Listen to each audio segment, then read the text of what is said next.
देखो बायोलॉजी का ये लास्ट चैप्टर हम लोग का। इसमें क्या करेंगे ना कि टॉपिक वाइज पढ़ाते जाएंगे और उसका टॉपिक वाइज ही टेस्ट भी तुम लोग का कर देंगे, ठीक है ना। हर टॉपिक से मान लो इसमें कितना टॉपिक है, टोटल 3 3 6 7 टॉपिक, 20 20 क्वेश्चन कर लोगे, हर चीज कवर हो जाएगा ना। MCQ 20 20 तो क्या क्या हम लोग इसमें पढ़ेंगे। सबसे पहले तो देखेंगे क्रॉप सीजन। सीजन कौन कौन सा है फसल का, कितने सीजन होते हैं, है किसी को पता? 4 सीजन होता है। क्या क्या? ठंडा, गर्मी, बरसात और देखो वो होता है, पर फसल का जो सीजन होता है ना वो 2 ही होता है, ठीक है ना। और दोनों का हम लोग को डेट याद रखना है, कब कब होता है, उसी टाइम में हम लोग फसल लगाते हैं। उसके बाद क्रॉप वैरायटी इम्प्रूवमेंट। जो क्रॉप है ना उसको किस तरह से, उसके वैरायटी को किस तरह से इम्प्रूव कर सकते हैं। जैसे 1980 से पहले जाओ ना तो गेहूं खरीदा के आता था अमेरिका से इंडिया में, उसमें बहुत प्रॉब्लम होता था। अमेरिका जल्दी देता नहीं था, जब मन करता था देता था, जब मन करता था नहीं देता था। हाँ, तो उसमें तो एक बार ऐसा हुआ था कि मतलब जो इंडिया का जो प्रधानमंत्री था, प्राइम मिनिस्टर था, वो बोल दिया था कि गेहूं का प्रॉब्लम हो रहा है तो सब एक दिन भूखा रहो उसको मैनेज करने के लिए। उसके बाद फिर वैरायटी में इम्प्रूवमेंट हुआ, फिर इतना गेहूं हुआ कि मतलब हम लोग आत्मनिर्भर हो गए, हम लोग को फिर जरूरत नहीं पड़ा कहीं से मंगाने का। तो ये वैरायटी इम्प्रूवमेंट ये भी जरूरी होता है। कैसे किया जाता है वो हम लोग देखेंगे। Crop production management. क्रॉप का जो प्रोडक्शन हो रहा है ना उसको कैसे मैनेज करेंगे, उसके फसल को मतलब बढ़ाएंगे कैसे, न्यूट्रिएंट्स वगैरह ये सब देख करके किस तरह से इम्प्रूव किया जा सकता है वो देखेंगे। Crop protection management. क्रॉप हो गया तो उसको प्रोटेक्ट किस तरह से करना है। क्रॉप को नुकसान रहता है, मतलब अचानक बिना मौसम के बारिश हो गया उससे, या फिर कीट पतंग जो उड़ते रहता है वो सब खा जाता है मैक्सिमम फसल, तो वो सबसे कैसे बचाएंगे।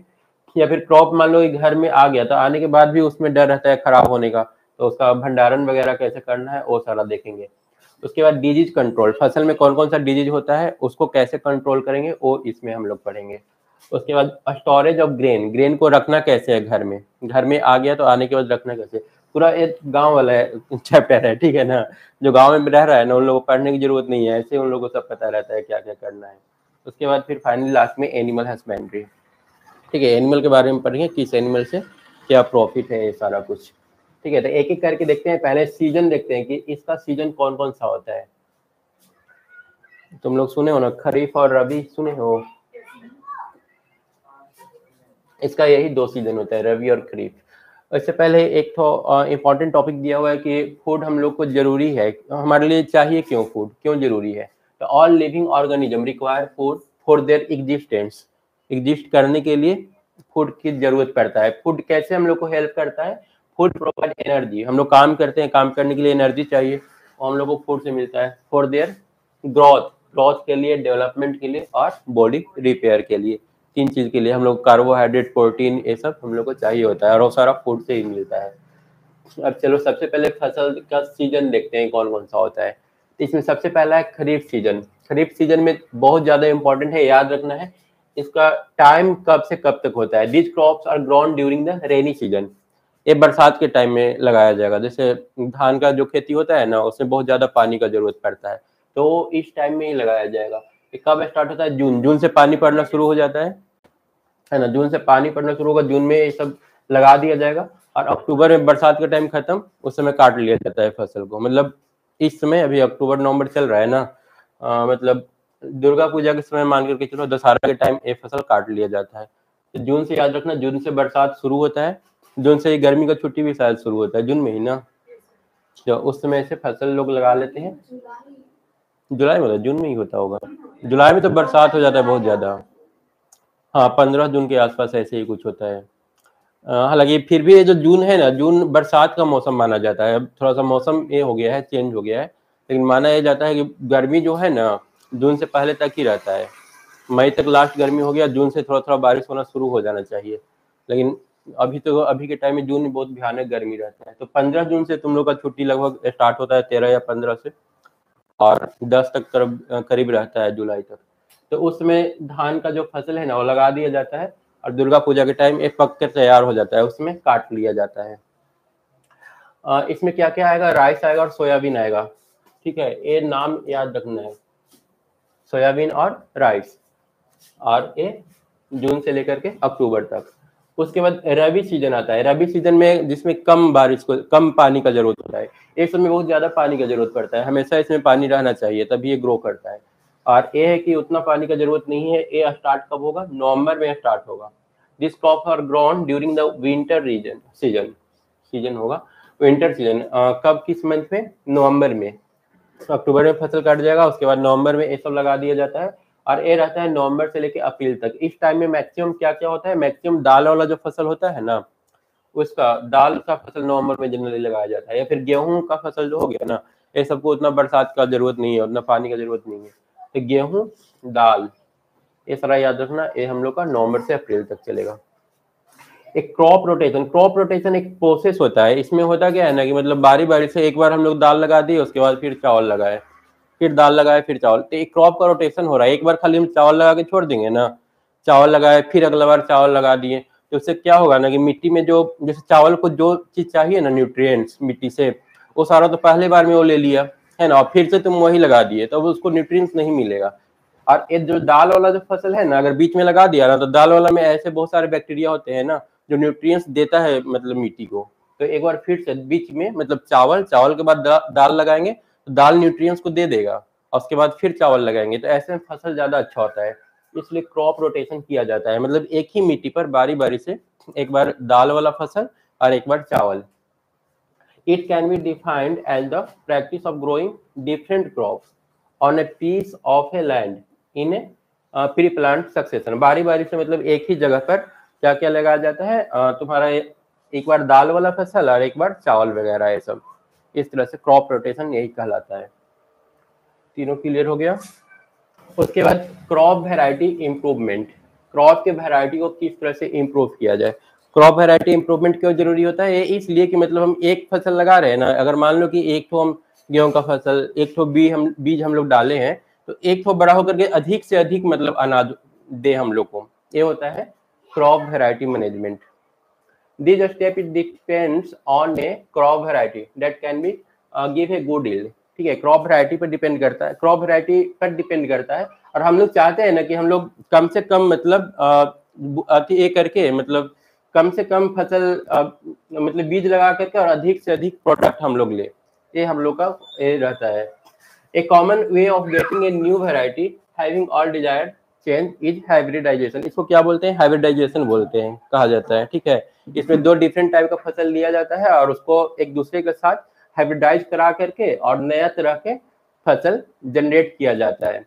और ये जो नया फसल का जनरेशन होगा ना, नया जो फसल बनेगा, ठीक है, जैसे मान लो कि दो हम लोग फ्लावर ले रहे हैं, एक गुलाब का ले रहे हैं और एक और दूसरा ले रहे हैं। अब होगा क्या ना कि दोनों का गुण आपस में मिक्स हो जाएगा। तो मान लो कि गुलाब देखने में बहुत, एक गुलाब के अंदर गंध है, ठीक है ना, वो अच्छा सुगंध उसमें से निकल रहा है, और एक दूसरा फ्लावर लिए जो देखने में बहुत अच्छा है।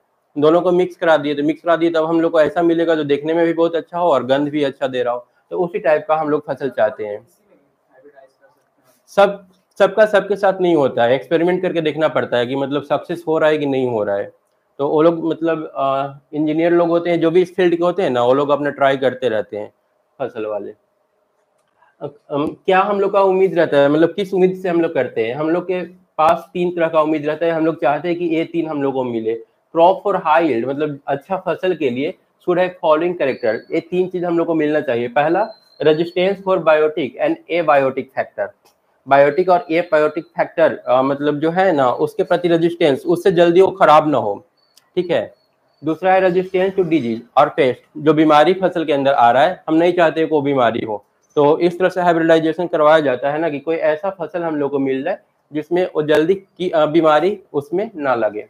तीसरा है डिजायरेबल एग्रोनोम है, क्या लिखा है, एग्रोनोमिक करेक्टर। इसमें क्या आएगा, like tallness is desired for the fodder. अब जो चारा वाला फसल है उसमें हम लोग चाहते हैं कि वो अधिक से अधिक लंबा हो, जितना लंबा होगा उतना ज्यादा चारा हम लोग को मिलेगा, गाय वगैरह सबको हम लोग दे सकेंगे। और दूसरा है डॉर्नेस डिजायर फॉर द सीरियल्स मतलब अनाज के लिए हम लोग को लंबाई नहीं देखा जाता है। ठीक है, हम लोग को चाहिए अधिक से अधिक अनाज उसमें प्रोड्यूस हो। ठीक है, तो ये तीन हम लोग का रिक्वायरमेंट होता है। एक तो बीमारी उसमें ना हो, दूसरा उसका लेंथ लंबाई चौड़ाई मतलब ये सब जो है वो ठीक ठाक रहे।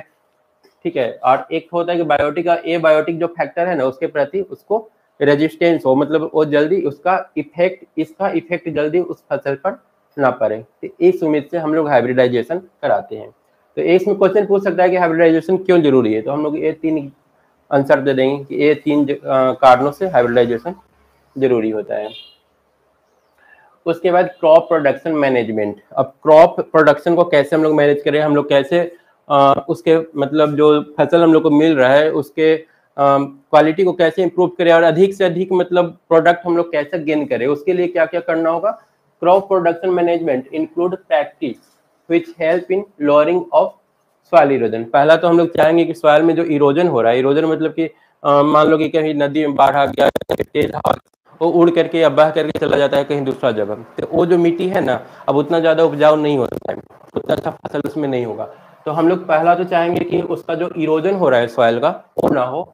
दूसरा, provide better facility for maximum utilization of nutrients. जो उसमें न्यूट्रिएंट्स डाला गया है मिट्टी के अंदर, वो जो फसल है ना अधिक से अधिक उस न्यूट्रिएंट्स को यूज कर सके। वहीं पर वेट करो ना, आ ही रही होगी, आ जाएगी 10 मिनट में, 5-10 मिनट में पहुंच जाएगी। Improve the fertility of soil. Fertility जो सॉइल का है वो हम लोग बढ़ाना चाहेंगे, और ये सब करने के लिए अब क्या क्या करना पड़ता है, तो ये 4 स्टेप हम लोग को सुधारना होता है। इस 4 स्टेप पर अगर हम लोग ध्यान देना तो ये सब हम लोग गेन कर लेंगे। ये 4 क्या क्या है। पहला, न्यूट्रिएंट्स मैनेजमेंट। न्यूट्रिएंट को मैनेज करना पड़ेगा, न्यूट्रिएंट्स किस तरह से मतलब मिट्टी में हम लोग बढ़ाए, कौन कौन सा न्यूट्रिएंट्स चाहिए फसल को, वो सारा देखना होगा। फिर मैन्यूर एंड फर्टिलाइजर। मैन्यूर और फर्टिलाइजर का जरूरत पड़ेगा ताकि हमारा जो फसल है ना उसको सारा न्यूट्रिएंट्स मिल सके। इरिगेशन, सिंचाई का सही साधन होना चाहिए। और चौथा है क्रॉपिंग पैटर्न। क्रॉपिंग का जो पैटर्न है उस पर भी ध्यान देना पड़ेगा। जैसे एक पैटर्न बताया ना कि एक बार धान लगाओ फिर दाल वाला कोई फसल लगा दो, वो भी एक तरह का पैटर्न है। तो इस तरह से क्या क्या पैटर्न हो सकता है ना, वो हम लोग इस स्टेप में पढ़ेंगे। तो पहले देखते हैं न्यूट्रिएंट मैनेजमेंट, कौन कौन सा न्यूट्रिएंट चाहिए फसल को। ठीक है, तो क्या क्या चाहिए, कौन कौन सा न्यूट्रिएंट चाहिए और न्यूट्रिएंट्स कहाँ से मिलेगा। Like other living organism, plants also require nutrients. दूसरे जो लिविंग ऑर्गेनिज्म है ना उसी की तरह प्लांट्स को भी न्यूट्रिएंट्स की जरूरत पड़ता है for building their structure, structure के लिए, और maintaining their body function, body function को मेंटेन करने के लिए। The plant require inorganic element, इनको इनऑर्गेनिक एलिमेंट का जरूरत पड़ता है which they cheaply obtain from the soil. तो ये जो इनऑर्गेनिक मटेरियल होता है ना ये लोग कहाँ से गेन करते हैं, मिट्टी से गेन करते हैं। फिर these elements occur in the form of mineral, ये मिनरल के फॉर्म में होते हैं। बिसाइड सॉइल, सॉइल के अलावे nutrients are also supplied to the plant by air and water. ठीक है, तो मिट्टी से तो इनको मिलता ही मिलता है, साथ में क्या क्या चाहिए, सही एयर का वहाँ पर एयर सही से मिलना चाहिए और साथ में पानी भी मिलना चाहिए। तो ये न्यूट्रिएंट्स इनको कहाँ से मिलेगा, एक सॉइल से मिलेगा, दूसरा पानी से मिलेगा और तीसरा हवा से मिलेगा। तो हवा पानी वाला में तो हम लोग को उतना ज्यादा नहीं देखना है, मेन सॉइल का भी देखना है कि सॉइल से जो न्यूट्रिएंट्स मिलेंगे ना वो सॉइल में प्रेजेंट है कि नहीं है, और अगर प्रेजेंट नहीं है तो कैसे उसको हम सॉइल में डालें उसको, कैसे उस न्यूट्रिएंट्स को। The major element supplied by air और कार्बन एंड ऑक्सीजन। अब कार्बन और ऑक्सीजन इन लोगों को कहाँ से मिल जाएगा, एयर से मिल जाएगा। एयर में कार्बन और ऑक्सीजन इनफ मात्रा में है। The hydrogen comes mainly from water. Hydrogen in लोगों को कहाँ से मिल जाता है, पानी से मिल जाता है। ठीक है, जो 3 न्यूट्रिएंट्स, कम से कम 15-16 न्यूट्रिएंट्स इन लोगों को चाहिए होता है, जिसमें अभी 3 का नाम दिया है। Soil is the main source to supply rest of essential element to the plant. बाकी का जो है वो कहाँ से मिलेगा, वो सारा सॉइल से मिल जाएगा, मिट्टी से मिल जाएगा। अब यहाँ पर देखो सारे न्यूट्रिएंट्स का नाम लिखा हुआ है, टोटल 16 है जो चाहिए होता है प्लांट्स को। There are 16 element which are essential for plant. These are carbon, hydrogen, oxygen, nitrogen, phosphorus, potassium, calcium, magnesium. ये सब कहाँ से मिलेगा, फास्फोरस, पोटेशियम, कैल्शियम, मैग्नीशियम, ये सब मिट्टी से ही मिलना है उसको। सल्फर हो गया, आयरन हो गया, manganese, boron, zinc, copper, molybdenum, chlorine, periodic table लग रहा है। तो इतना सारा चाहिए होता है। अब देखो कौन कहाँ से मिलेगा, ये 16, ठीक है ना। Out of 16 nutrient elements required by plant, carbon and oxygen are supplied by air. ये तो हम लोग पहले ही देख चुके हैं कि कार्बन और ऑक्सीजन लोग कहाँ से मिल रहा है, कैसे मिल रहा है, पानी से मिल रहा है। And remaining 13 element are supplied by soil, मतलब 3 ही बाहर से मिल रहा है, बाकी 13 कहाँ से मिलेगा, मिट्टी से ही मिलेगा। अब 13 में अब इसको भी अलग अलग नाम दिया गया है। 6 of this element are required in large amount. 13 में जो 6 है ना, 7 कम मात्रा में चाहिए और बाकी जो 6 है ना वो ज्यादा मात्रा में चाहिए। इन 6 को क्या बोलेंगे, मैक्रो। मैक्रो मतलब ज्यादा अमाउंट में चाहिए और माइक्रो मतलब कम अमाउंट में, है ना। एक माइक्रो होगा, एक मैक्रो होगा। मैक्रो का संख्या कितना है, 6 और माइक्रो का 7। This element categorize as macronutrients में कौन कौन सा आ जाएगा? नाइट्रोजन चाहिए, हाई अमाउंट में चाहिए। अब देखो नाइट्रोजन मिलने के लिए इन लोगों को कहाँ से मिलता है? नाइट्रोजन ऐसे तो एटमॉस्फेयर में नाइट्रोजन है, लेकिन उस नाइट्रोजन के लोग एक्सेप्ट नहीं कर पाता है, एयर से डायरेक्ट नाइट्रोजन नहीं ले पाता है। तो जब हम लोग दाल वाला फसल लगाते हैं ना, तो उसमें एक बैक्टीरिया होता है, राइजोबियम उसका नाम है, ठीक है। वो क्या करता है, एटमॉस्फेयर से नाइट्रोजन लेकर के और उसको मिट्टी में वो मतलब एक कर देता है, और मिट्टी से फिर वो प्लांट्स उसको आसानी से ले पाते हैं। तो इसलिए बीच में दाल का फसल लगाना जरूरी होता है। वो जो राइजोबियम है ना, वो दाल वाला फसल के जड़ में ही पाया जाता है। तो इसमें नाइट्रोजन मिलेगा, फास्फोरस, पोटेशियम, कैल्शियम, ये सब के लिए हम लोग खाद वगैरह डालते हैं, जो तुम्हारा मिट्टी है ना उसमें खेत में डाला जाता है। मैग्नीशियम हो गया और सल्फर हो गया। रिमेनिंग 13 जो बच गया, they are boron, iron, boron, zinc, copper, molybdenum और क्लोरीन। ये सारा कम अमाउंट में चाहिए। उसके बाद है nutrient supplied by air, water and soil. यहाँ पर सारा का दे दिया है कि कौन कहाँ से मिलेगा, ठीक है ना, एक टेबल बना करके दे दिया है। एयर से क्या क्या मिल रहा था? कार्बन और ऑक्सीजन। कार्बन किस फॉर्म में मिलता है? कार्बन डाइऑक्साइड के फॉर्म में कार्बन और ऑक्सीजन इसको मिल जाएगा। वाटर कहाँ से मिल रहा है? हाइड्रोजन, H2O, वहां से हाइड्रोजन ले रहा है। और उसके बाद मैक्रो, माइक्रो, ये तुम लोग को थोड़ा सा याद रखना पड़ेगा, इसको याद रखने में तुम लोग कंफ्यूज हो सकते हो। ज्यादा अमाउंट में चाहिए उसको मैक्रो बोलते हैं। इसमें क्या क्या है? नाइट्रोजन है, फास्फोरस है, एनपीके देखो तो नहीं मिल रहा है ना। एन तो है नाइट्रोजन, पी से फास्फोरस, के से पोटेशियम, पोटेशियम यहाँ पर है, ये ठीक ही है। हाँ, नाइट्रोजन, एनपीके से ये तीनों याद हो जाएगा ना। एनपीके खाद आता है, वो डाला जाता है इसमें। और उसके अलावा कैल्शियम, मैग्नीशियम और सल्फर। इस तरह से छोटो याद रखो। और न्यूट्रिएंट्स में माइक्रो वाला में कौन सा है? Iron, manganese, boron, zinc, copper, molybdenum और क्लोरीन। आदमी में भी तो सारा कुछ होता है, ये आयरन होता है, जिंक होता है, कॉपर भी होता है। कॉपर का तो नहीं पता, आयरन जिंक तो होता है ह्यूमन बॉडी में। To overcome the problem of deficiency of mineral. अब देखो, अब मान लो कि मिट्टी से इतना सारा चीज चाहिए, अगर मिट्टी में ये सारा चीज नहीं रहा तो क्या होगा? टू ओवरकम द प्रॉब्लम, इस प्रॉब्लम को हटाने के लिए, ठीक है, and to increase the yield, और मतलब जो फसल है ना उसके मतलब उपज बढ़ाने के लिए, the soil can be enrich by supplying this nutrients from the external source. तो हम लोग क्या करते हैं? न्यूट्रिएंट्स एक्सटर्नल सोर्स से सप्लाई करते हैं। The major material which are added into the soil to improve and maintain its fertility are grouped under the two broad category। अब जो मेजर मटेरियल है जो कि डाला जाता है मिट्टी के अंदर, उसको हम लोग दो कैटेगरी में बांटते हैं। क्या क्या? एक मैन्योर और दूसरा फर्टिलाइजर, ठीक है ना। एक केमिकली मतलब फैक्ट्री में बनता है, और एक हम लोग घर पर ही बनाते हैं। घर पर जो बनाते हैं, अब उसका देखेंगे आगे कि कैसे कैसे घर पर बनता है और उसका क्या एडवांटेज डिसएडवांटेज है। और जो केमिकल जो बन करके आ रहा है, खाद का जो बोरा आता है फैक्ट्री से जो बन करके आ रहा है, उसका एडवांटेज डिसएडवांटेज क्या है, उसको आगे देखेंगे। यहाँ तक, यहाँ से स्टार्ट करना है ना, मैन्योर और फर्टिलाइजर। मैन्योर और फर्टिलाइजर में क्या डिफरेंस हम बताए थे? मैन्योर और फर्टिलाइजर दोनों तो खेत में मतलब जो न्यूट्रिएंट्स की कमी है उसको पूरा करने के लिए यूज होगा। अंतर ये है कि मैन्योर जो होगा ना हम लोग घर पर बना सकते हैं, लेकिन जो फर्टिलाइजर होगा ना वो कंपनी से बन करके आता है। फर्टिलाइजर थोड़ा सा अगर यूज करोगे ना तो काफी अच्छा इफेक्ट देता है, हालांकि वो नुकसानदायक भी है। और ये है कि बहुत ज्यादा तुमको मात्रा में देना होगा। मैन्योर मतलब वो जो बेकार का चीज घर में बचा हुआ रहता है ना, वो सब हम लोग जाकर खेत में डाल देते हैं, वही मैन्योर होता है। मैन्योर और ऑर्गेनिक सब्सटेंस, ये क्या है? ऑर्गेनिक, ओरिजिनल सब्सटेंस है, इसमें मतलब कुछ केमिकल नहीं है। Obtain from the decomposition of animal waste, ये एनिमल वेस्ट से बनता है, लाइक काउ डंग हो गया, वेजिटेबल वेस्ट हो गया। By the action of microbes, ये माइक्रोब्स के एक्शन के जरिए बनते हैं, केमिकल से इसको नहीं बना रहे हैं। इसलिए ऑर्गेनिक सामान भी कुछ रहता है ना, और कॉस्टली आता है। ऑर्गेनिक दाल वगैरह सब मंगवाओगे, अगर इवन ऑनलाइन भी प्राइस वगैरह देखोगे ना, तो वो सबका हाई होता है, क्योंकि इसको मतलब बनाने में बहुत ज्यादा उसको मेहनत लगा है, टाइम लगा है, मेहनत लगा है, पैसा, मतलब पैसा तो उतना ज्यादा नहीं, पर फिर भी ये मैन्योर जो होता है ना, काउडंग, जैसे मान लो कि थोड़ा सा 100 ग्राम या 50 ग्राम हम लोग फर्टिलाइजर यूज कर रहे हैं तो अच्छा खासा इफेक्ट देगा, लेकिन वो 100 ग्राम की जगह ये तुमको 5 किलो यूज करना पड़ेगा, तो उतना स्पेस चाहिए, उतना सारा वेस्ट मटेरियल भी मिलना चाहिए। काउडंग वेजिटेबल वेस्ट उतना सारा रहेगा तब तो उतना यूज कर पाएगा। कितने टाइप के मैन्योर होते हैं? तो एक होता है फार्मी यार्ड मैन्योर, दूसरा होता है कंपोस्ट, और तीसरा होता है ग्रीन मैन्योर। ये तीनों कैसे कैसे बनता है और किस तरह से हम लोग यूज करते हैं? तो सबसे पहले फार्म यार्ड मैन्योर देख लो। It is form by the decomposition of a mixture of cattle etcetera, urine of cattle, litter and roughage. ये जितना सारा बेकार का चीज है, हालांकि दोनों सेम चीज से ही बनता है। फार्म यार्ड मैन्योर ये भी बनता है उसी चीज से, कंपोस्ट भी बनता है उसी चीज से, लेकिन कंपोस्ट में थोड़ा सा मेहनत ज्यादा है।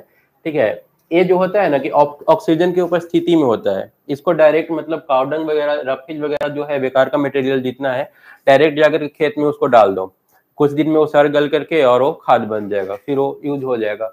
लेकिन इसमें थोड़ा सा होता है ना कि वो सब ला करके जमा करो, जमा करके गड्ढा खोद करके उसमें डाल दो, फिर ऊपर से उसको ढक दो, कुछ समय तक उसमें रहने दो, 2 महीना 3 महीना 4 महीना रह जाएगा, सड़ जाएगा पूरा एकदम। तो यहाँ पर जो है ना एनएफ ऑक्सीजन इन लोगों को नहीं मिल पाता है, ये पूरा हवा में हो रहा है। खेत में हम लोग अगर डाल रहे हैं ना तो पूरा ऑक्सीजन इन लोगों को मिल रहा है, पर ये ढका हुआ है ऊपर से, लेयर से बंद है। ये बस दोनों में फर्क होता है। By the action of microorganism, all these materials decompose and used as ferment manure। ठीक है, समझ में आ गया। Compost is a biological process in which the above mentioned organic matter same ही रहेगा, जो यहाँ पर है लिखा हुआ वही चीज इसमें भी रहेगा, थोड़ा सा फर्क है। Is decompose by both aerobic and anaerobic, मतलब यहाँ पर दोनों हवा की उपस्थिति में भी होगा और हवा के अनुपस्थिति में भी होगा। जब हम लोग उसको ढक देंगे ना मिट्टी से, मिट्टी के अंदर वो दब जाएगा, तो वहां पर उसको एनफ ऑक्सीजन नहीं मिल पाएगा। उसके बाद एक आता है green manure. The practice of green manuring include growing, turning और ploughing and mixing of green crops with soil. इसमें हम लोग क्या करते हैं, खेत को जोतते हैं, ठीक है ना। जोतने से क्या होता है, उसका मिट्टी उलट पुलट हो जाता है, मतलब नीचे वाला जो मिट्टी होता है वो ज्यादा मतलब फर्टिलाइज होता है, तो वो वाला ऊपर चलाएगा, ऊपर वाला नीचे चला जाएगा, तो वो हो गया टर्निंग या फिर प्लोइंग। और मिक्सिंग ऑफ ग्रीन क्रॉप्स, उसमें कुछ हरे प्लांट्स वगैरह जो होते हैं ना, वो भी मिट्टी के साथ मिक्स कर दिया जाता है with soil to improve physical structure and soil fertility. इससे सॉइल का फर्टिलिटी क्या होगा, इंक्रीज कर जाएगा, बढ़ जाएगा। ग्रीन मैन्यूर में भी include both leguminous and non leguminous plant. जो बेकार का प्लांट है जिसका कोई यूज नहीं है वो भी इसमें डाल सकते हैं, या फिर लेगुमिनस होता है, मतलब जैसे दाल वगैरह हम उपजाते हैं ना हम लोग, तो दाल वगैरह तो यूज कर लेते हैं, उसका जो प्लांट बच गया ना वो सारा, ये सारा जो फिगर यहाँ पर दिया हुआ है, पी का दिया हुआ है, सोयाबीन का दिया हुआ है, ये सारा लेगुमेंस हो गया, तो इसको भी मिला सकते हैं। या जो नहीं है किसी भी तरह का ग्रीन प्लांट में मतलब हम लोग मिक्स कर सकते हैं मिट्टी में। तो ये 3 तरीका हो गया मैन्योर बनाने का, ठीक है। अब फर्टिलाइजर वाला देखो, ये जो बनेगा फैक्ट्री में बनेगा। Fertilizer are the source of plant nutrients. Plant nutrients का ये भी एक तरह का सोर्स है। Manufactured commercially from chemical. ये किस चीज से बना होता है, केमिकल से बना होता है। अब केमिकल जितना ज्यादा डालोगे फसल उतना अच्छा उपजाऊ होगा, लेकिन वो जो मतलब उसका जो फसल बनता है ना, देखने में भी बहुत अच्छा होगा, लेकिन वो हेल्थ के लिए सही नहीं होता है। दे आर इनऑर्गेनिक और organic compound containing necessary plant nutrients. इस फर्टिलाइजर के अंदर इनऑर्गेनिक और ऑर्गेनिक कंपाउंड सारे कुछ होंगे जो कि प्लांट न्यूट्रिएंट्स के लिए जरूरी है, सच एज नाइट्रोजन होगा, फास्फोरस होगा और पोटेशियम होगा। ये सारा कुछ मिला करके, ये सब जो मार्केट में सब्जी वगैरह हम लोग खाते हैं ना, गांव में तो लोग अपना खुद से उपजा कर खुद से खाते हैं, लेकिन हम लोग जो खरीदते हैं शहर में, वो जनरली क्या होता है, बहुत ज्यादा केमिकल यूज करके और उसको मतलब बनाया जाता है कि अधिक से अधिक उपज हो और अधिक से अधिक पैसा कमा सके उससे। The chemical substance which can be used as fertilizer must have the following character। जो फर्टिलाइजर हम लोग बना रहे हैं केमिकली, मतलब जो फैक्ट्री में बन रहा है, उसमें क्या क्या होना चाहिए। It must be soluble in water. पहला तो वाटर में सोलुबल होना चाहिए, वाटर में सोलुबल होता है, आसानी से घुल जाएगा पानी में। It should be easily assimilated by plants. Plants उसको आसानी से अवशोषित कर ले, इस टाइप का प्रॉपर्टी होना चाहिए उसमें। It should B Fairlie stable होना चाहिए। It should not disturb pH of the soil. Soil का एक पीएच वैल्यू होता है, और ना तो ज्यादा बेसिक होना चाहिए ना ज्यादा एसिडिक होना चाहिए। तो ऐसा ना हो कि खाद डाले और उसके बाद वो मतलब एसिडिक या बेसिक हो जाए, तो फिर फसल ठीक से नहीं हो पाएगा। तो पीएच वैल्यू जो सॉइल का है वो डिस्टर्ब नहीं होना चाहिए। It should be cheap. क्या होना चाहिए, सस्ता भी होना चाहिए, ज्यादा कॉस्टली हुआ तो लोग यूज नहीं कर पाएंगे। Fertilizers are classified according to the element N, P और K which they supply the soil. तो इसमें एनपीके के लिए पहला हो गया नाइट्रोजनियस फर्टिलाइजर हर टाइप का, सेकंड हो गया फास्फोटिक फर्टिलाइजर, तीसरा हो गया पोटास फर्टिलाइजर और चौथा हो गया एनपीके फर्टिलाइजर। ये सारा का सारा फर्टिलाइजर का टाइप है। अब इसमें आते हैं नाइट्रोजनियस वाला में। The important nitrogenous compound used as fertilizer. इसमें अमोनिया, नाइट्रोजन का जो कंपाउंड होगा ना, वो यूज किया जाएगा खेत में और वहां से इन लोगों को और नाइट्रोजन मिल जाएगा। पहला है अमोनियम सल्फेट। अमोनियम सल्फेट में देखो नाइट्रोजन, सब में नाइट्रोजन प्रेजेंट होना चाहिए, ठीक है ना। NH4 अमोनिया का फॉर्मूला है, ammonium sulphate NH4 Hal2SO4। Calcium cyanide, calcium cyanide भी डालते हैं तो यहाँ से भी नाइट्रोजन प्लांट को मिल जाएगा। कैल्शियम और अमोनियम नाइट्रेट, यहाँ पर भी देखो इसमें कैल्शियम नाइट्रेट में भी नाइट्रोजन है, अमोनियम नाइट्रेट में नाइट्रोजन है ही। बेसिक कैल्शियम नाइट्रेट यहाँ पर भी है। यूरिया हो गया जो बहुत ज्यादा यूज होता है, यूरिया में भी नाइट्रोजन है। तो ये सब हम लोग नाइट्रोजन की कमी उन लोगों का पूरा हो जाए इसके लिए यूज करते हैं। उसके बाद है फॉस्फेटिक फर्टिलाइजर। फॉस्फेटिक में क्या क्या है, द मिनरल ऑफ फास्फोरस। ये देखो ये मिनरल्स है फास्फोरस के, ठीक है, लेकिन इसको हम लोग डायरेक्ट यूज नहीं करते। इसको डायरेक्ट खेत में डाल देंगे तो पौधे जो है ना, प्लांट्स जो है ना, वो इसको मतलब एब्जॉर्ब नहीं कर पाएंगे। सच एज फास्फोराइट हो गया, फास्फोराइट हो गया मिनरल। एपेटायर हो गया। अब इसमें फास्फोरस तो है पर कोई काम का नहीं है। और स्प्रिंगली सोलुबल इन वाटर, बहुत कम सोलुबल है पानी में। And this do not serve as source of phosphorus, इसलिए इसको हम डायरेक्ट यूज नहीं कर सकते। These are therefore converted into soluble material. इसको सोलुबल मटेरियल में कन्वर्ट करना होगा ताकि उसको पानी में आसानी से घुल जाए और प्लांट्स उसको एब्जॉर्ब कर ले, which can act as good fertiliser. The important phosphatic fertilisers are, uh सारा है जिसमें फास्फोरस है, कैल्शियम सुपर फॉस्फेट, ए यूज होगा खेत में।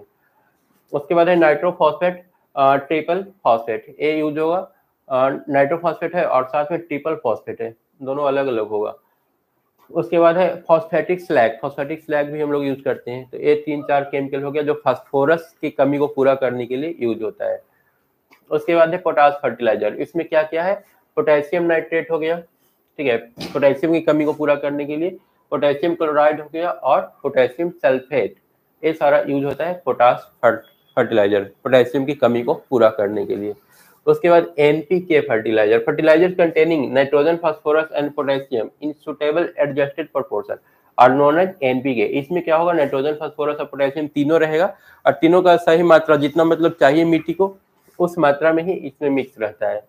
These are obtained by mixing nitrogenous, phosphatic and potash fertilizer in suitable proportion। इसमें ऊपर जो हम लोग पढ़े ना वो तीनों मिक्स किया हुआ रहेगा और तीनों का प्रोपोर्शन जो है ना, मात्रा सुटेबल होना चाहिए, कोई कम बेसी नहीं होना चाहिए, जितना रिक्वायरमेंट है उतना इसमें मिलाया हुआ रहता है।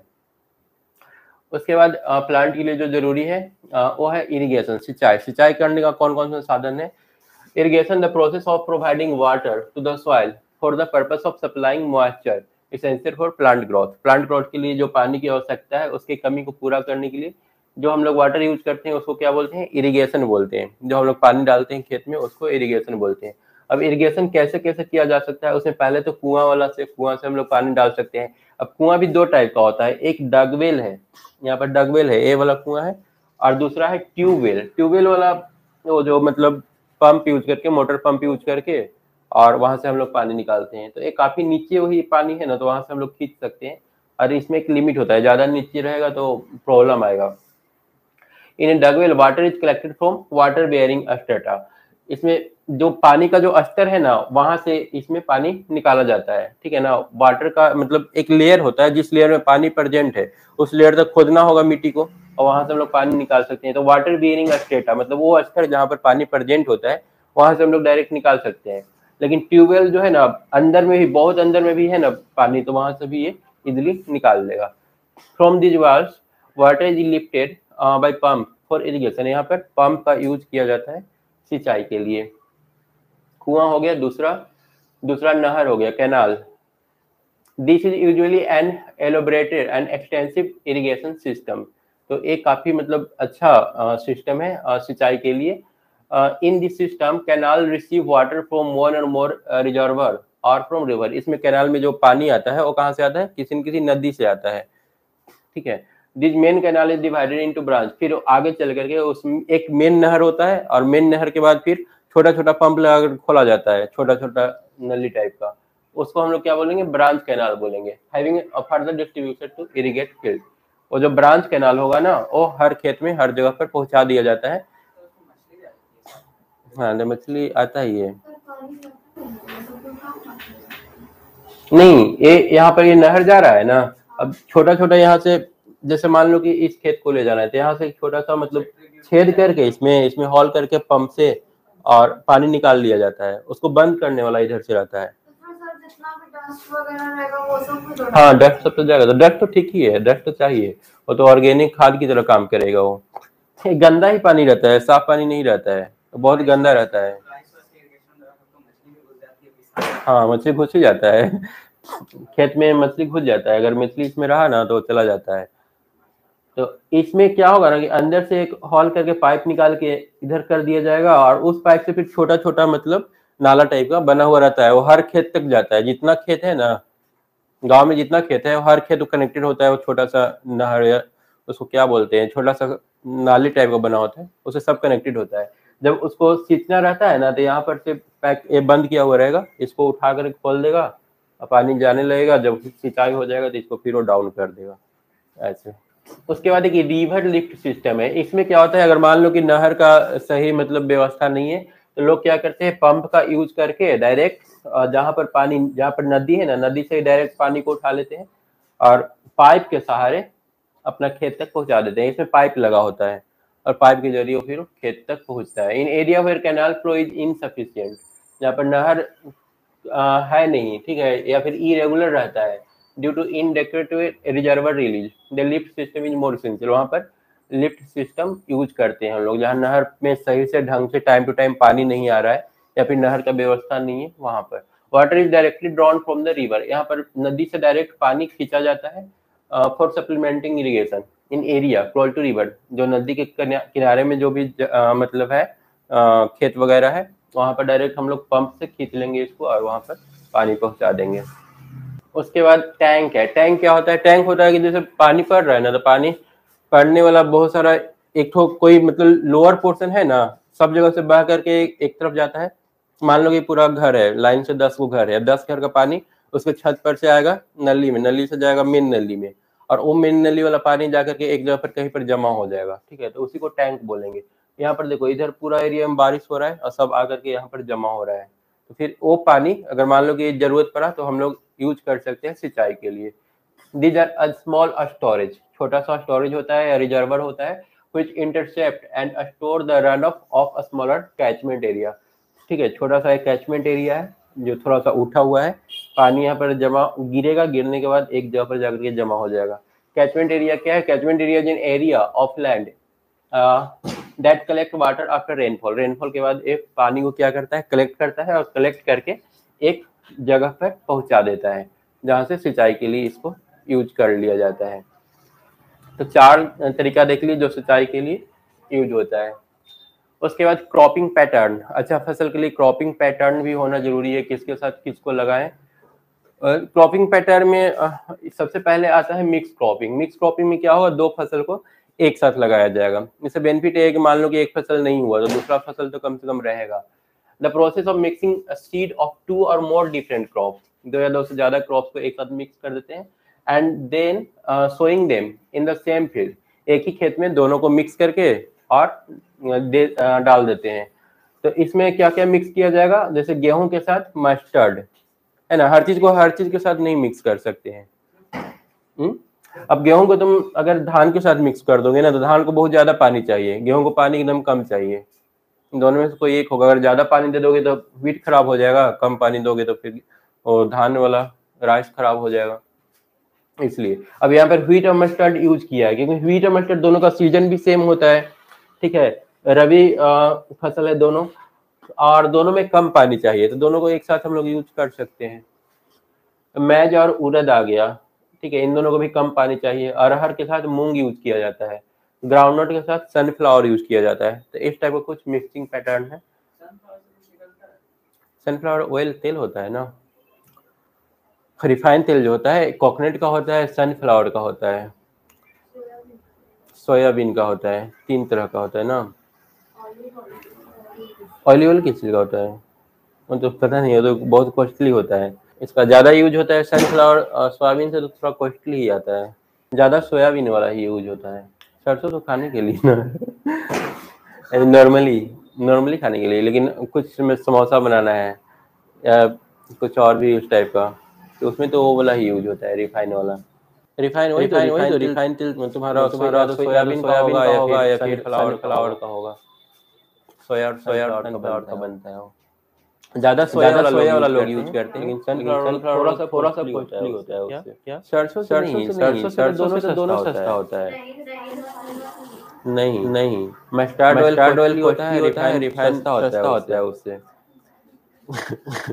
जैसे अभी मस्टर्ड ऑयल का प्राइस 1 लीटर का 125 के आसपास है। सोया जो है ना, सोया का 100 के आसपास है रिफाइन का। तो रिफाइन नुकसान करता है ना, वो किसी चीज को तलने के लिए यूज होता है, समोसा हो गया, पूरी हो गया। सब्जी में डालने के लिए नहीं यूज करते। सब्जी हर दिन खाने का चीज है ना, तो उसमें अगर हम लोग रिफाइन वाला तेल डालेंगे ना तो ज्यादा नुकसान करेगा। कभी कभार वीक में एक दिन खाना है, तो वहाँ पर रिफाइन एडवांटेज ऑफ क्रॉपिंग का बेनिफिट क्या है? सबसे पहले तो वही, अगर एक फेल हो जाता है, रिस्क यहाँ पर कम है। एक क्रॉप फेल होता है, दूसरा कम से कम रहेगा कि ऑप्शन, ये तो चलो बच गया। Farmer get variety of product, बहुत सारा प्रोडक्ट इन लोगों को मिल जाता है for their family by growing crop under mix cropping. ठीक है, किसान को बहुत सारा अपने फैमिली के लिए बहुत सारा वैरायटी मिल जाता है। जैसे यहाँ पर दाल भी मिल गया, चारा भी मिल गया, वेजिटेबल भी मिल गया, एक सारा उन लोगों को मिल जा रहा है। वो खरीद जो है ही नहीं तो फिर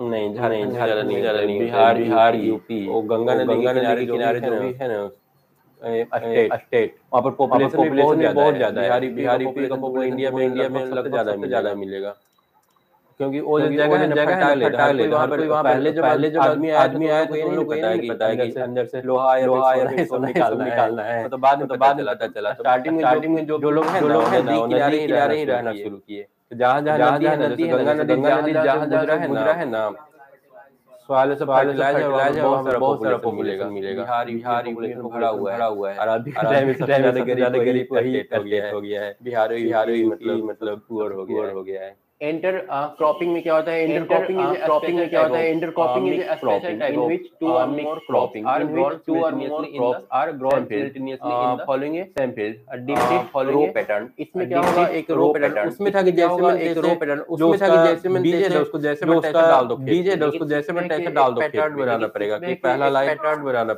पहला लाइन ना, क्रॉप रोटेशन अलग है। क्रॉप रोटेशन में तो बारी से होगा। क्रॉप रोटेशन में तो बारी दाल लगा दो, फिर पूरा दाल लगा दो, फिर पूरा का पूरा। यहाँ पर है कि पहले दाल का रो होगा, फिर गेहूं का रो होगा, फिर गेहूं का रो होगा। मतलब इस तरह से रो बना। इन दोनों में देखो अंतर क्या है? मार्केटिंग ऑफ मनी में देखो अंतर क्या है? Marketing of money mixed product produce mixed cropping में, और इंटर क्रॉपिंग में क्या है? प्रोडक्ट क्रॉपिंग में, और इंटर क्रॉपिंग में क्या है? Can be marketed of separate crop can be marketed. क्या लिखा हुआ है? सेपा separate. It is difficult to apply a pesticide to individual. It is difficult to apply mix वाला में individual crop। एक साथ है ना, मिक्स वाला में तो सब एक प्लांट को अगर मान लो किसी एक प्लांट में हो रहा है, दो तरह का प्लांट को अगर मान लो किसी एक प्लांट में हो रहा है, दो तरह का प्लांट यूज हुआ है, एक तरह के प्लांट के लिए तो नहीं दे पाएंगे, मतलब हम सिर्फ जो कुछ प्लांट के लिए तो नहीं दे पाएंगे, मतलब जाएगा तो दोनों को मिक्स होकर दे जाएगा। इसमें तो अलग अलग जाएगा तो दोनों को मिक्स होकर दे जाएगा, पर इसमें तो अलग अलग लाइन बना हुआ है। इसमें जो पेस्टिसाइड है ना, आसानी से दे सकते हैं। इसमें जो एक लाइन बना देंगे इसमें आसानी से दे सकते हैं, क्योंकि एक लाइन बनाकर इसमें रोपा गया है। मतलब बुआई से पहले द पीरियड टू सोइंग, मतलब बुआई से पहले और मिक्स द सीड्स, इसमें बुआई से पहले ही दोनों क्रॉप का जो सीड्स है ना उसको मिक्स कर लिया जाता है। मिक्स करने के बाद जो सीड्स है ना उसको मिक्स कर लिया जाता है। मिक्स करने के बाद ऐसे ही बुआई कर दिया जाता है। नॉट मिक्स, पर यहाँ पर मिक्स नहीं किया जाता है, क्योंकि दोनों को अलग अलग लगाना है। नहीं किया जाता है लाइन, क्योंकि दोनों को अलग अलग लगाना है। There is no set pattern line बना, यहाँ पर रो का कोई पैटर्न नहीं होगा। There is no set pattern of row, यहाँ पर रो का कोई पैटर्न नहीं होगा, यहाँ पर रो का एक पैटर्न। उसके बाद एक क्रॉप रोटेशन, उसके बाद एक क्रॉप रोटेशन हो गया। तीसरा हम लोग मतलब क्रॉप को लगा ना, एक तीसरा हो गया, पहला मिक्स हो गया, दूसरा ए हो गया, लगा सकते हैं। क्रॉप है, पहला मिक्स हो गया, दूसरा ए हो गया, तीसरा क्रॉप। मिक्स और इंटर क्रॉपिंग में अंतर देख लिए, ठीक है ना? मिक्स और इंटर क्रॉपिंग में अंतर देख लिए। इंटर क्रॉपिंग के बाद क्रॉप रोटेशन है, इसमें हम लोग बारी बारी से दो अलग अलग सीजन में रोटेशन है। इसमें हम लोग बारी बारी से दो अलग अलग सीजन में दो तरह का फसल लगाते हैं। Growing of different crop on a piece of land, the growing of different crop on a piece of land, crop rotation। tree plant different crop एक ही लैंड पे उगाया जाएगा, यहाँ पर डिफरेंट के बाद बारी बारी से उगाया जाएगा, लैंड पे उगाया जाएगा, डिपेंडिंग अपॉन द ड्यूरेशन उगाया जाएगा, बैठो, डिपेंडिंग अपॉन द ड्यूरेशन, बैठो। अच्छा 1-2 मिनट रुकने के लिए बोलो, 2 मिनट में खत्म हो जाएगा। अच्छा 1-2 मिनट रुकने के लिए, depending upon the duration crop rotation में भी of, depending upon the duration crop rotation, 1 year rotation हो गया, 2 ईयर रोटेशन हो गया, और 1 ईयर रोटेशन हो गया, 2 ईयर रोटेशन हम लोग कर सकते हैं, और 3 ईयर रोटेशन हो गया, इसके अनुसार हम लोग कर सकते हैं। अब हाँ, ये जैसे देखो, ये 1 ईयर वाला में पहले हम लोग मक्का लगा दिए, देखो ये 1 ईयर वाला में पहले हम लोग मक्का लगा दिए और रिपीट हो गया, बारी बारी से एक बार राइस लगाया, एक राइस हो गया और रिपीट हो गया, बारी बारी से एक बार राइस लगाया, एक 2-2 साल का रोटेशन होता है, मक्का हो लगा दिए, फिर मस्टर्ड 2-2 साल का रोटेशन होता है, शुगर केन, फिर मस्टर्ड, फेनुग्रीक, पता है उसके बाद शुगर केन, ये 4 है ना, फेनुग्रीक 2 साल में 6 महीना, पहले 4 है ना, मक्का लगा 2 साल में 6 महीना लगा दो, पहले फिर उसके बाद गन्ना वाला लगा दो, फिर मस्टर्ड लगा दो, इसी तरह से मक्का गन्ना वाला लगा दो, केन है और बीज है, इसी तरह से मक्का पोटैटो है, शुगर केन है, और ये है फिर 3 साल रोटेशन वाला राइस, व्हीट, मूंग, और ये है फिर 3 साल रोटेशन वाला राइस, व्हीट, मूंग और मस्टर्ड। ऐसे खत्म हो गया है, शुगर केन खत्म हो गया है।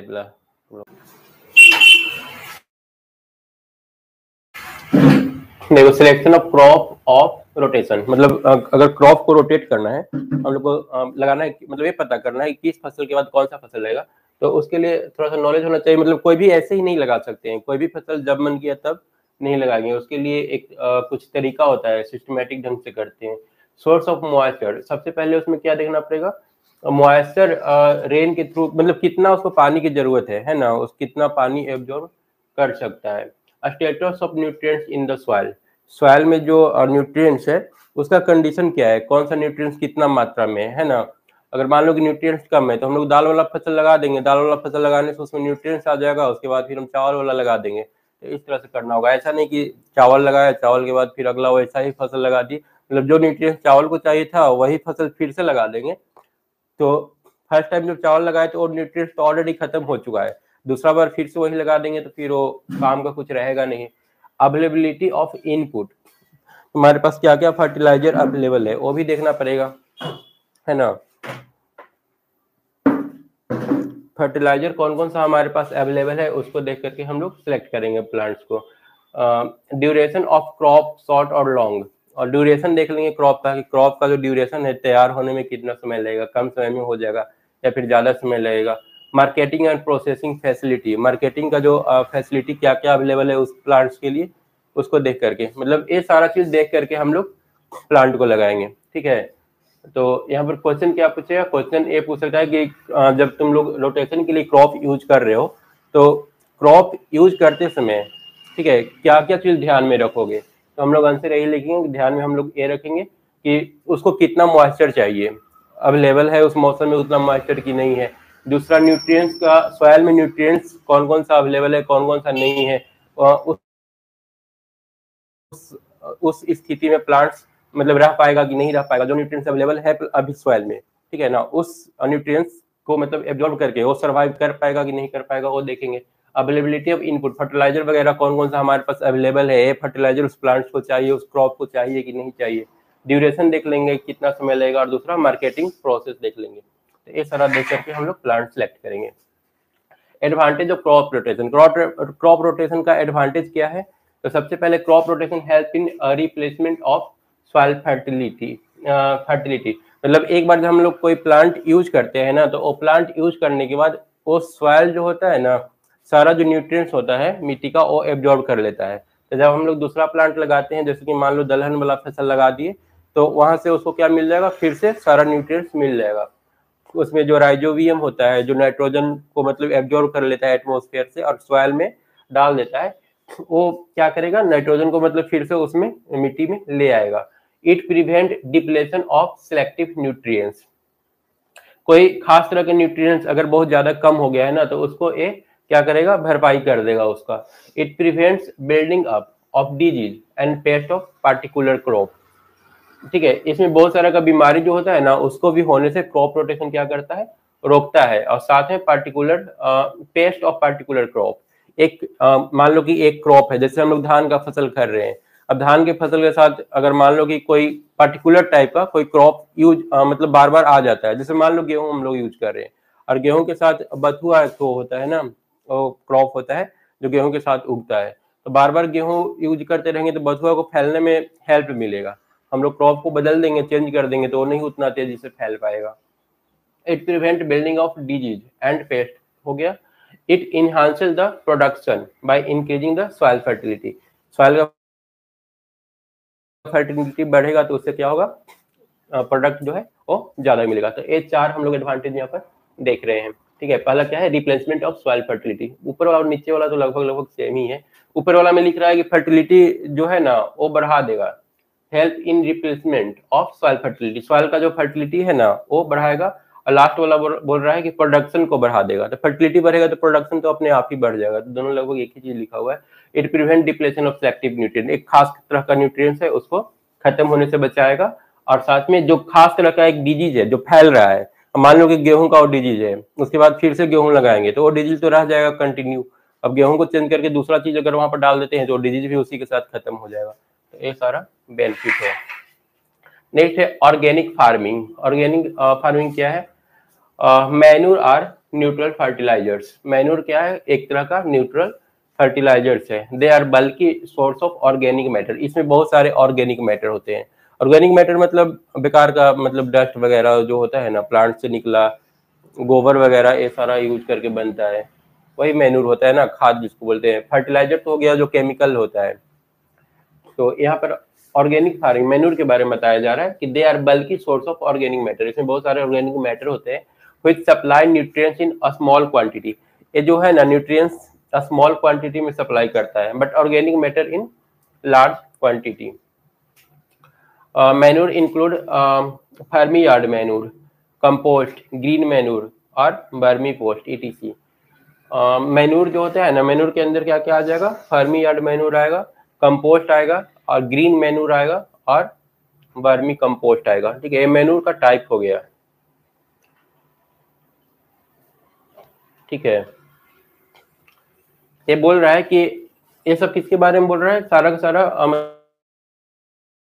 मतलब मैन्यूर के बारे में बोल रहा है। पहला लाइन में बोला मैन्यूर क्या है, न्यूट्रल फर्टिलाइजर है। ठीक है, दूसरा क्या बोल रहा है कि मैन्यूर जो है न्यूट्रिएंट्स भले ही कम मात्रा में देगा लेकिन तुम्हारा जो ऑर्गेनिक मैटर है वो लार्ज क्वांटिटी में दे देगा। तीसरा बोल रहा है कि मैन्यूर कितने तरह से बनते हैं, तो एक फार्मी यार्ड मैन्यूर बनते हैं, एक तो कंपोस्ट होता है, एक ग्रीन मैन्यूर होता है और चौथा होता है वर्मी कंपोस्ट। उसके बाद एडवांटेज ऑफ मैन्यूर, मैन्यूर का बेनिफिट क्या है। Manure affect the soil in following 3 तरीके से मैन्यूर क्या करेगा, सॉइल को चेंज करेगा, बदलने की कोशिश करेगा। पहला, सबसे पहले the manure enrich the soil with nutrients, nutrients सबसे पहले देगा, हालांकि कम मात्रा में ही देगा पर न्यूट्रिएंट्स देगा सॉइल को। They replenish the general deficiency of nutrients in the soil, soil में जो न्यूट्रिएंट्स घट गया है ना उसका ये लोग भरपाई कर देता है। Since manure contain nutrients in a small quantity, क्योंकि इसमें न्यूट्रिएंट्स जो होगा स्मॉल क्वांटिटी में होगा, they are needed to be applied in large quantity. इसमें न्यूट्रिएंट्स कम होता है तो जब हम लोग मैन्यूर डालते हैं ना, मैन्यूर मतलब वो जो घर पर बनता है ना, कंपोस्ट वगैरह, तो उसमें न्यूट्रिएंट्स कम होता है तो वो लार्ज क्वांटिटी में डालना पड़ेगा, लेकिन कुछ हद तक न्यूट्रिएंट्स की भरपाई ये कर देगा।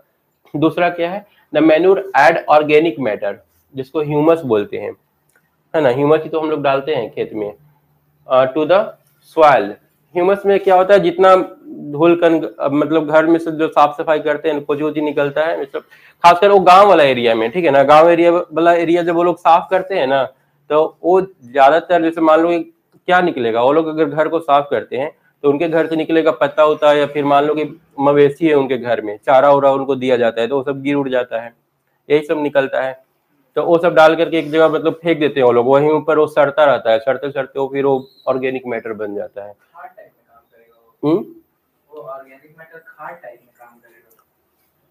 मैन्यूर और फर्टिलाइजर दोनों का काम सेम ही है, लेकिन फर्टिलाइजर होता है वो बोरा में पैक होकर के मतलब बाहर से आता है केमिकल से, तो फर्टिलाइजर जो होता है ना वो मतलब हम लोग थोड़ा सा मात्रा में देते हैं, कम हो जाता है, काफी ज्यादा न्यूट्रिएंट्स मिल जाता है, लेकिन बोला जाता है कि वो मतलब ज्यादा यूज करना नहीं चाहिए, वो प्लांट्स जो उससे जो क्रॉप्स बनते हैं ना उतना ज्यादा फायदेमंद नहीं होते हैं।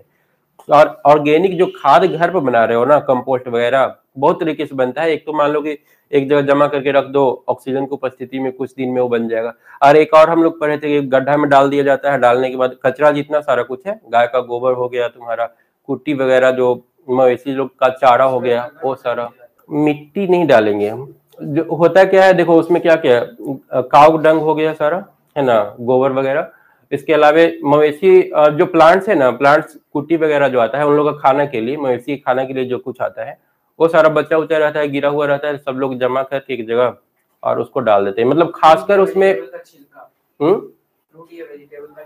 हाँ, वेजिटेबल फ्रूट का छिलका हो गया। मेनली उसमें क्या रहेगा, गोबर रहेगा, कुटी वगैरह जो होता है वो सारा रहेगा, पत्ता उता हो गया, छिलका वगैरह हो गया, सब्जी उब्जी का जो काटे फाटे वो सारा एक गड्ढा में डाल करके और ऊपर से उसको ढक दिया जाता है पतला परत दे करके मिट्टी से। तो वही कुछ साल बाद मतलब चेंज हो जाता है। तो ये क्या देना होता है, ज्यादा मात्रा में देना होता है, क्योंकि इतना ज्यादा न्यूट्रिएंट्स रहता नहीं है। The manure add organic matter, ये ऑर्गेनिक मैटर ऐड होता है टू द सॉइल, सॉइल में ऑर्गेनिक मैटर को ये बढ़ा देता है, ठीक है। व्हिच रीस्टोर द सॉइल, जो सॉइल को रीस्टोर करता है, texture for better retention of water and for aeration of soil. इसमें क्या होता है कि ये सब जब हम लोग डालते हैं ना, तो डालने से क्या होगा कि मतलब मिट्टी का कैपेसिटी जो होता है ना पानी स्टोर करने का, वो बढ़ जाता है।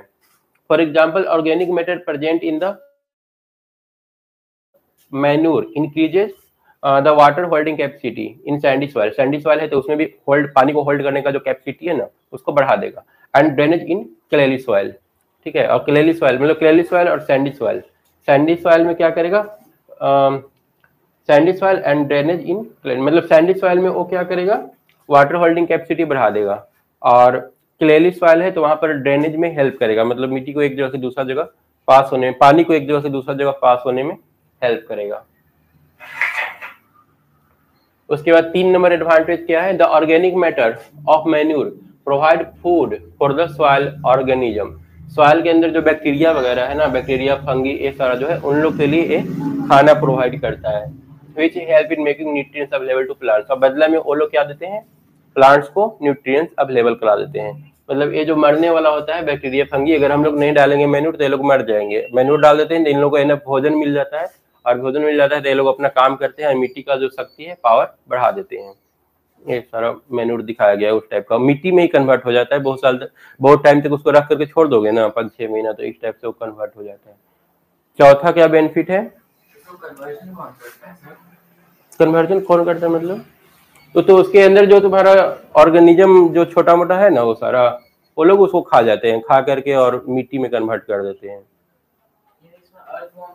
अर्थवर्म, अर्थवर्म भी हेल्प करता है उसमें। अर्थवर्म तो मतलब जमीन के अंदर गड़ा हुआ चीज खाता है, तो प्लास्टिक क्यों नहीं खा जाता है, प्लास्टिक वो लोग नहीं खा पाता है, उन लोग का जो कैपेसिटी पचाने का रहेगा वो चीज ही खाएगा वो लोग ना, कैपेसिटी होना चाहिए।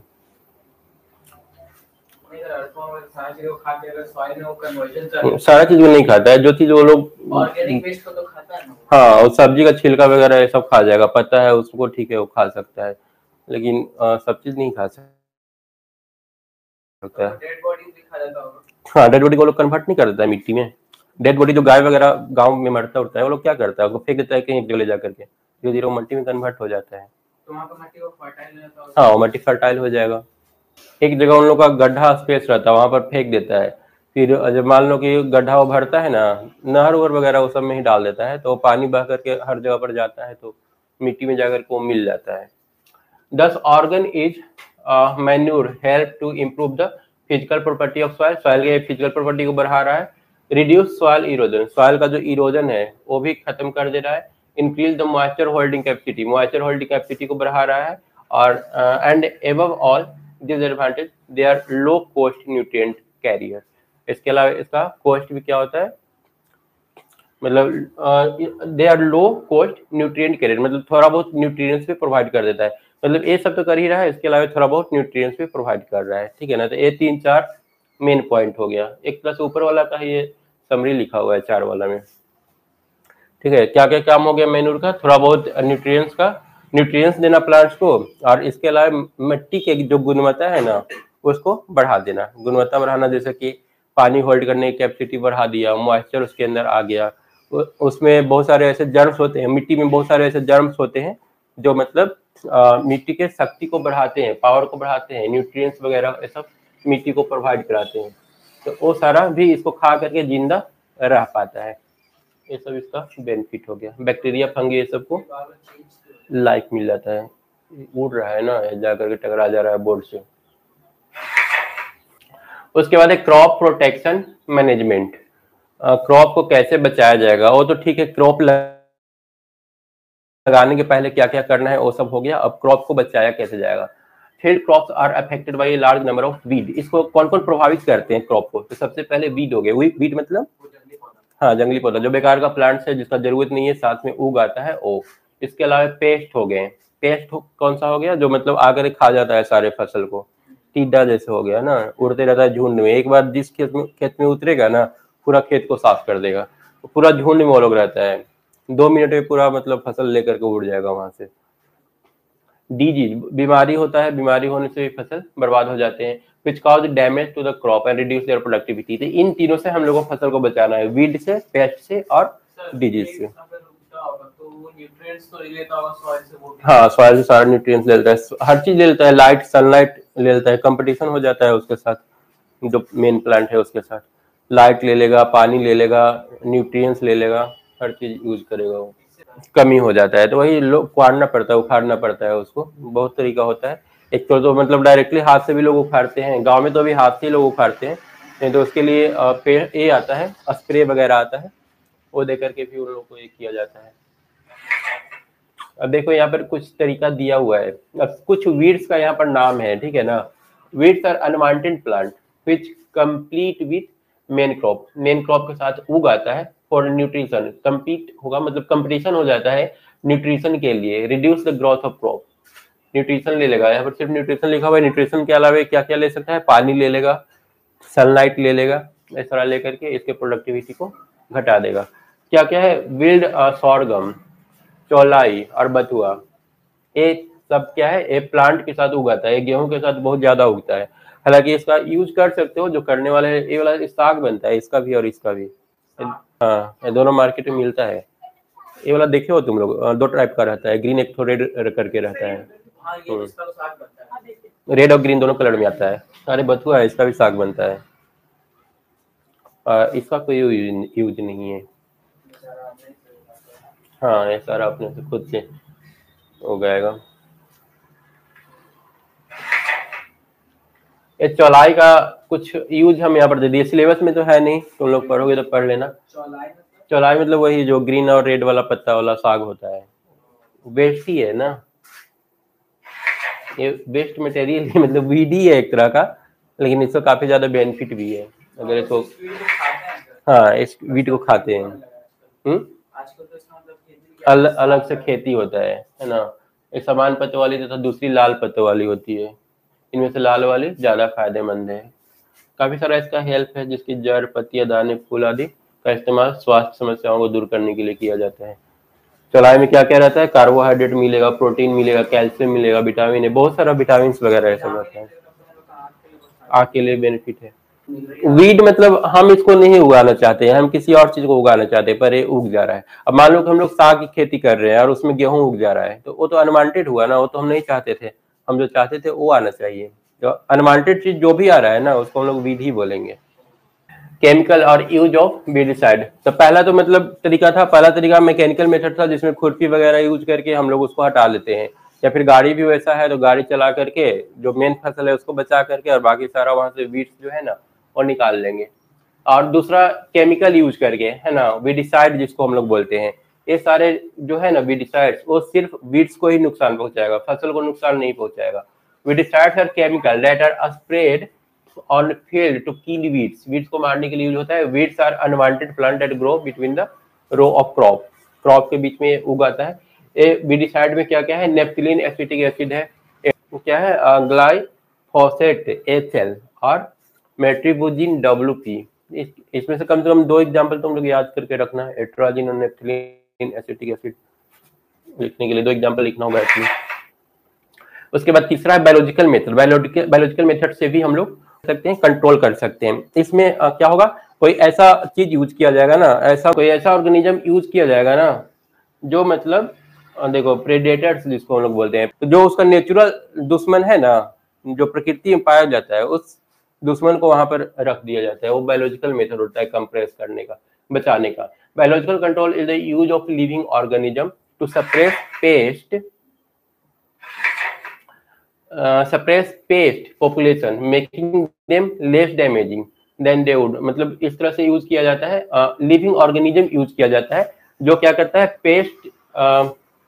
पेस्ट के पॉपुलेशन को कंट्रोल कर देता है। नेचुरल नेमी ऑफ इंसेक्ट, पूरा पेस्ट वाला ही आ गया है, वीड वाला इसमें है ही नहीं। Natural enemy of insect play an important role in limiting the density of potential pest, है ना, यहाँ पर भी पेस्ट के लिए है, मतलब एक पेस्ट को मारने के लिए दूसरा ऐसा पेस्ट यूज किया जाता है जो उसको खत्म कर दे, ठीक है। These natural enemy include predators, इसमें प्रेडिटर्स को डाल दिया जाता है, या फिर पैरासिटोइड्स, परजीवी जो होता है उसको डाल दिया जाता है, या फिर पैथोजिन जो रोगजनक होता है ना, जो बीमारी प्रोड्यूस कर दे उन लोगों के भी, उसको डाल दिया जाता है। तो ये पूरा पेस्ट के लिए हो गया, पेस्ट कैसे कंट्रोल करेंगे। थोड़ा सा पेज इधर उधर हो गया है, ठीक है ना। उसके बाद पेस्ट है क्या, pest harmful creature for our crops, मतलब वो सारे जीव जंतु जो मतलब प्लांट्स को नुकसान पहुंचा रहे हैं। और a small insect which attack the plant in 3 वे, 3 तरीके से ये लोग क्या करते हैं, प्लांट पर अटैक करते हैं। पहला बाय चिविंग इंसेक्ट, दूसरा सकिंग इंसेक्ट और तीसरा बोरर इंसेक्ट। जब एक हाँ इंसेक्ट यूज है, चिविंग इंसेक्ट मतलब ऐसे इंसेक्ट जो खा जाएंगे प्लांट्स को, कीड़ा वगैरह है सब। पेस्ट के बारे में हम कर देख लेते हैं आगे, तीनों का बारी बारी से देख लेंगे। सबसे पहले चिविंग वाला देख लो, ग्रास होपर हो गया, टीडी हो गया। दे कट एंड च्यू रूट्स, ये क्या करते हैं, जड़ को चबा जाते हैं या कट कर देते हैं। Stems and leaves of the plant, है ना, रूट खा जाएंगे, स्टेम खा जाएंगे, फिर पत्ते खा जाएंगे प्लांट का। With the help of chewing type of mouth parts. Grass hopper हो गया, वो ग्रास होपर है। लोकस्ट हो गया, ये लोकस्ट है। कैटरपिलर हो गया और ग्रब्स हो गया। तो इसमें से 2 का कम से कम नाम याद रखेंगे। यहाँ पर जो फिगर दे रखा है ये ग्रास होपर है और ये वाला लोकस्ट का है। उसके बाद सकिंग इंसेक्ट, ये क्या करेंगे, इसमें से सारा ये निकाल लेंगे ना, न्यूट्रिएंट्स सारे जो है इनके निकाल लेंगे। दे suck the cell SAP, cell का जो सैप है उसके अंदर जो कुछ भी है सबको खींच लेगा लोग, from different part of the plant with the help of piercing and sucking mouth part, ठीक है, पियर्सिंग और सकिंग माउथ पार्ट से हाँ सेल के अंदर जो कुछ है ना लिक्विड, वो सबको खींच लेगा ये लोग, पत्ता सूख जाएगा। इसमें क्या का एग्जांपल है, एफाइड्स, ये वाला तुम्हारा एफाइड्स है, और लीफ होपर है। एफाइड्स लीफ होपर इसका एग्जांपल हो गया। तीसरा है बोरर इंसेक्ट। बोरर इंसेक्ट क्या करेंगे, छेद कर देगा ना जो कुछ भी रहेगा उसमें। ये देखो एक कद्दू है, कद्दू के अंदर छेद कर दिया है। एक गन्ना है, गन्ना के अंदर छेद कर दिया है। The bore and inter they bore मतलब छेद कर देंगे and inter different plant parts, और उसके डिफरेंट जो पार्ट्स है ना, ये यहाँ पर देखो फल के अंदर ही घुस गया है, वो भी उसका जो तना है उसके अंदर घुस गया है, छेद करके उसके अंदर घुस जाता है। And feed on the plant tissue. Sugar cane borer, ये शुगर केन मतलब गन्ना में छेद करने वाला हो गया। पोड बोरर, ये पोड बोरर है। कॉटन वाल बीविल, ये वाला हो गया, ठीक है, कॉटन में नुकसान पहुंचाएगा। ग्रेन वीविल, इस तरह से बोरर इंसेक्ट का एग्जांपल हो गया सारा। मेथड ऑफ इंसेक्ट या पेस्ट कंट्रोल। पेस्ट कंट्रोल हम लोग कैसे करेंगे, वीड कंट्रोल में मेनली हम लोग 2 ठो पढ़े थे ना, एक तो मैकेनिकल मेथड और दूसरा क्या था, बायोलॉजिकल। बायोलॉजिकल वाला तो पेस्ट के अंदर दिया हुआ था, बायोलॉजिकल पेस्ट का था। सेकंड जो तुम्हारा था वीड कंट्रोल के लिए पेस्ट वीडिसाइड यूज करते हैं ना, तो उसमें 2 तरीका था, एक वीडिसाइड और एक तो मैकेनिकल वाला। इसमें देख लो क्या क्या तरीका है इसको रोकने का। The root cutting type of insect can be control by mixing insecticide in the soil. Soil में हम लोग क्या करेंगे, इंसेक्टिसाइड को मिक्स कर देंगे। The stem and leaf cutting, ठीक है, किसके लिए, ये जो मतलब रूट को काट रहे हैं उसके लिए, क्योंकि मिट्टी में अगर हम लोग डाल देते हैं उस तरह का इंसेक्टिसाइड तो मिट्टी में वो मर जाएगा, रूट को कट नहीं कर पाएगा। उसके बाद स्टेम वाला, stem and leaf cutting and boring type of insect, क्योंकि ये सब तो जड़ के ऊपर हो रहा है ना, छेद कर रहा है या फिर तना उसका काट रहा है या उसका पत्ता काट रहा है, ये सब प्लांट के ऊपर में है। कैन बी मतलब मिट्टी के ऊपर में है। Can be control bye dusting और स्प्रेइंग द कॉन्टैक्ट इंसेक्टिसाइड। इस केस में हम लोग क्या करेंगे, वो स्प्रे मारते हैं, है ना, किसान एक ठो रहता है ना, किसान का फोटो वोटो लेकर सब जगह स्प्रे मारते हुए। द कॉन्टैक्ट इंसेक्टिसाइड आर मैलाथियोन और लिंडेन, ये सारा क्या है, 2 ठो एग्जाम्पल है स्प्रे का। The sap sucking insect can be controlled by spraying systematic insecticide, SAP जो सकिंग करने वाला था उसको भी हम लोग स्प्रे के जरिए ही कंट्रोल कर सकते हैं। तो दो तरीका हो गया, एगो बायोलॉजिकल हो गया, तीन ना, एक तो मिट्टी में मिला करके, दूसरा स्प्रे करके, और तीसरा बायोलॉजिकल मेथड था कंट्रोल करने का। उसके बाद लास्ट वाला आ गया डिजीज। डिजीज से भी बर्बाद होता है। A wide variety of plant pathogens such as bacteria, virus, fungi exist in our environment. हमारे environment पे ये सारे पाए जाते हैं। Pest infect and cause serious disease in our crop. Pest क्या करता है, उसमें बहुत सारे तरह के बीमारी जनरेट कर देंगे। The disease could by the pathogen include, क्या क्या हो सकता है, ब्लास्ट हो सकता है, धान की खेती में क्या हो सकता है, ब्लास्ट एक तो बीमारी है, वो हो सकता है। रस्ट हो सकता है गेहूं में। Red rot in sugar cane में रेड रॉट, ये सारा बीमारी का नाम है। Based on the mode of transmission plant disease are all of following for type, चार तरह के मतलब प्लांट डिजीज होते हैं। पहला है सीड बॉर्न डिजीज, मतलब सीड से ही ये बीमारी रहेगा स्टार्टिंग से ही। This other disease which spread throughout the seeds, ठीक है ना, ये कहाँ से फैलते हैं, सीड से फैलते हैं, are called seed borne disease. जैसे कि लूज अस्मट ऑफ व्हीट, ठीक है, अस्मट ऑफ व्हीट कहाँ से आएगा, सीड से आएगा। Leaf spot of rice, rice में लीफ स्पॉट आएगा, ये सारा सीड से होने वाला था। उसके बाद सॉइल बोर्न डिजीज, जो मिट्टी से होता है। The soil borne disease mostly affect root and stem, ये किसको प्रभावित करेगा, रूट को, जड़ को या फिर तना को, ऑफ क्रॉप। अस्मट हो गया, बाजरा के अंदर अस्मट होता है, टीका होता है जो कि ग्राउंडनट में देखने को मिलता है। तो अस्मट और टीका हो गया सॉइल बोर्न। उसके बाद एयर बोर्न, मतलब हवा से फैलने वाला। The air disease attack all aerial part of the plant, plant के एरियल पार्ट में जैसे कि लीव्स हो गया, फ्लावर हो गया, फ्रूट हो गया, ये सब पर वो अटैक करता है। जैसे कि रस्ट हो गया गेहूं में होने वाला, और ब्लास्ट हो गया राइस के अंदर होने वाला बीमारी। और लास्ट है वाटर बोर्न डिजीज, पानी की वजह से जो फैलता है। Disease which are transmitted through the water are termed as water borne disease. इसमें क्या है, bacterial blight of rice, rice के अंदर होने वाला बैक्टीरियल ब्लाइट। तो एक कम से कम मतलब 6-7 ऐसा डिजीज का नाम याद रखना पड़ेगा जो थोड़ा सा नया टाइप का है। तो फिर वो डिजीज किस प्लांट में होता है, किस क्रॉप में होता है, वो एक को याद रखना पड़ेगा। हाँ, कैसे बॉर्न होता है, कैसे बॉर्न होता है वो तो इजी है, वो तो याद हो जाएगा। मेन इसका नाम याद करना है बीमारी का, डिजीज का। उसके बाद है स्टोरेज ऑफ ग्रेन, ग्रेन को फिर स्टोर करके रखना है, कैसे करके रखना है। Proper and safe storage of the food grain is necessary to ensure their availability throughout the year, पूरा साल तक उसको खा सके, उसके लिए सही से उसको रखना भी बहुत जरूरी है। The various factor that contribute to this loss can be placed into 2 category, इसको 2 पार्ट में बांटा है।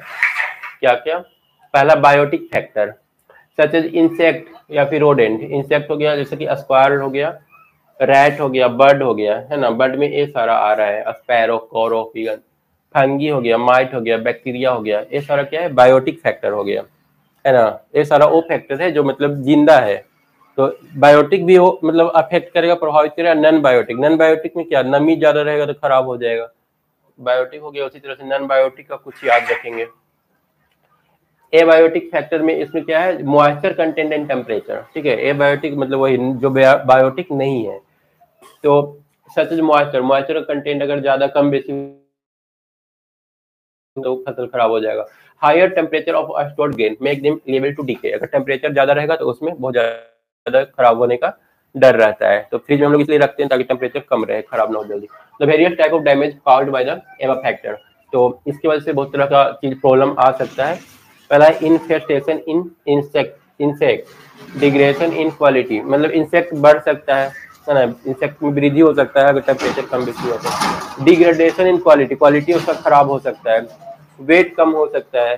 पुअर जर्मिनेबिलिटी, मतलब प्लांट्स का जो मतलब ये है ना, वो जर्म मतलब उग जाना होता है ना, चना वगैरह को रखते हैं तो उसमें से आलू वगैरह में से निकल जाता है, छोटा छोटा प्लांट निकलना शुरू कर हो जाता है, तो वो सारा प्रॉब्लम होने का रहेगा। डिस्कलरेशन ऑफ प्रोड्यूस, जो प्रोडक्ट है वो कलरलेस हो जाएगा, कलर उसका खराब हो जाएगा, तो ये सारा प्रॉब्लम होने का डर रहता है। पुअर मार्केटेबिलिटी, हो ही गया है, खत्म हो गया। उसके बाद एनिमल हस्बेंड्री है, वो हम लोग नेक्स्ट क्लास में देख लेंगे।